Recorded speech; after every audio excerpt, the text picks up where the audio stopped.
دور عليه. النهارده بنتكلم عن فندق تشاوي. الفندق عاجبني جدا وهجيب لكم كل حاجة عنه بالتفصيل. الفندق موجود على محطة رمسيس بمصر، فمعنى كده ان الفندق موقعه ممتاز جنب كل الخدمات. انت تخيل كافيتريات، محلات، كل حاجة انت عايزها. الاسعار بتاعت الفندق مية مية. معظم الغرف جيدة في المساحة وفي النظافة. الأسرة بتاعته نظيفة. الفندق بمصعد. احسن ما يميز الفندق ده الاستاف بتاعه. طبعا هنتكلم بعد كده عن حاجات تانية بسيطة، بس احنا كل اللي شايفينه لغاية دلوقتي مميزات.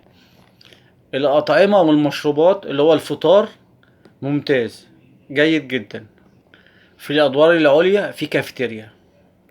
هو في تعليق إن واحد كان سايس قدام الفندق والعميل النزيل كان خايف إنه يركن عربيته، وجه رد من المالك بصراحة واضح، قال إن ده قدام الفندق وإن إحنا في مصر في وسط البلد، فما فيش حاجات بتحصل وحشة يعني.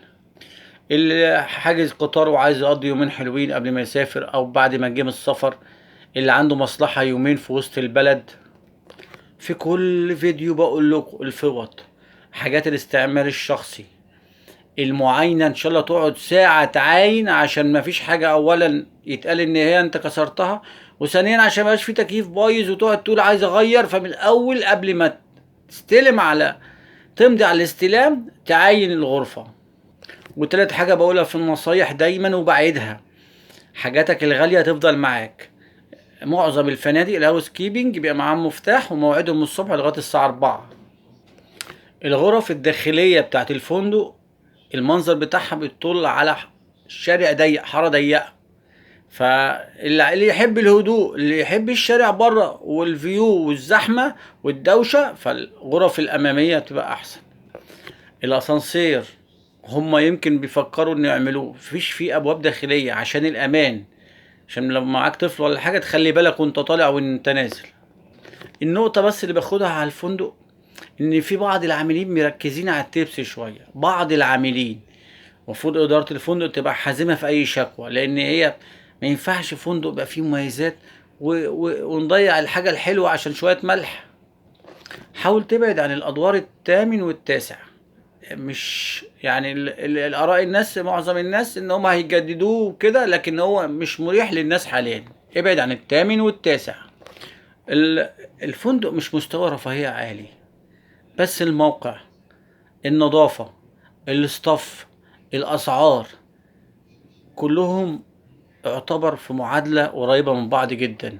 التليفون الخط الساخن بتاعهم 11 5 11 11 5 11. رقم الارضي بتاعهم 0 3 2 3 5 28 58.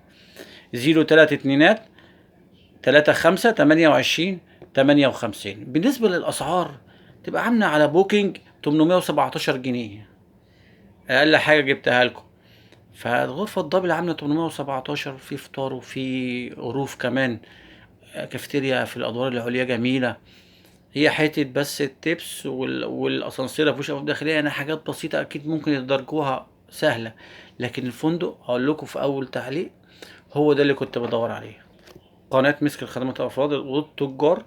أنا جبت لكم المعلومات كلها اللي بلاقيها عن أي فندق، وأدور هنا وهنا. كل ما أرجوه عمل لايك والاشتراك في القناة. والسلام عليكم ورحمة الله وبركاته.